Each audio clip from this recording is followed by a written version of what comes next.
अभिज्ञान शाकुंतलम के रचयिता मेघदूत के रचयिता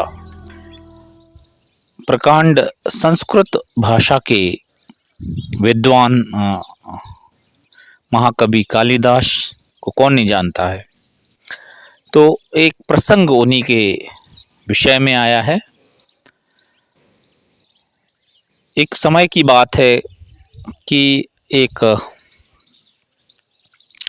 माता जी से जो है कालिदास बोले कि हमें जो आप अगर पानी पिला देंगी तो आपका बड़ा पुण्य होगा।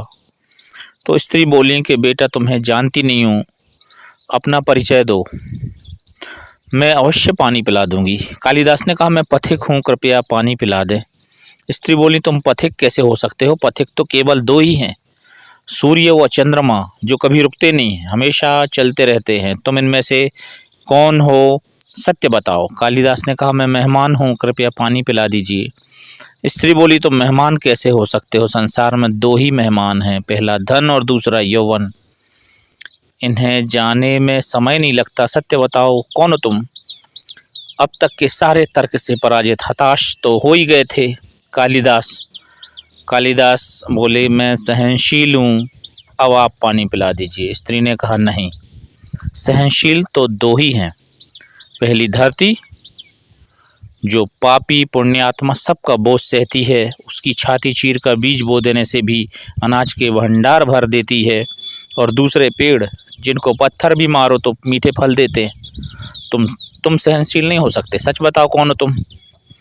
कालिदास लगभग जो है मूर्छा की स्थिति में आ गए और तर्क वितर्क से जल्ला कर बोले कि हे माते मैं हठी हूँ।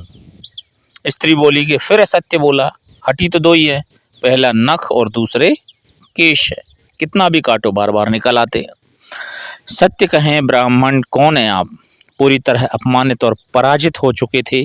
कालिदास ने कहा फिर तो मैं मूर्ख ही हूँ। स्त्री ने कहा नहीं, तो मूर्ख कैसे हो सकते हो, मूर्ख दो ही हैं, पहला राजा जो बिना योग्यता के भी सब पर शासन करता है, और दूसरा दरबारी पंडित जो राजा को प्रसन्न करने के लिए गलत बात पर भी तर्क करके उसको सही सिद्ध करने की चेष्टा करता है और एक भांड की तरह काम करता है। तो इस तरह से मूर्ख दो ही हैं। कुछ बोल न सकने की स्थिति में कालिदास वृद्धा के पैर पकड़कर गिर पड़े और पानी की याचना में गिड़गिड़ाने लगे।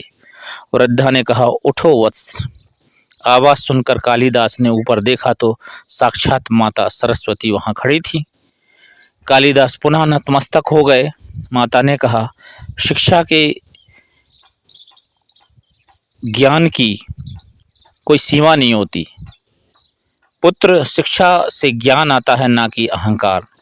तूने शिक्षा के बल पर प्राप्त मान और प्रतिष्ठा को ही अपनी उपलब्धि मान लिया और अहंकार कर बैठे हो तुम, इसलिए मुझे तुम्हारे चक्षु खोलने के लिए ये स्वांग रचना पड़ा, ये स्वांग करना पड़ा। तो कालिदास को अपनी गलती समझ में आ गई और भरपेट पानी पीकर वे आगे चल पड़े। तो मित्रों, इस कथानक के माध्यम से ये शिक्षा मिलती है कि आपके अंदर कितना भी ज्ञान आ जाए, कितनी भी विद्वता आ जाए, आपको घमंड नहीं करना चाहिए। और गीता में कहा गया है कि अहंकारम विमूढ़ात्मा हन्यते इति मानम। तो भगवत गीता में श्री कृष्ण भगवान कहते हैं कि अहंकारी मनुष्य को जो है मैं खा जाता हूँ। तो इस तरह से जो है जब अहंकार से मुक्त होता है मनुष्य तो उसे मैं मानने लगता हूँ, ऐसा ये भाव है इसमें, आशा ये है।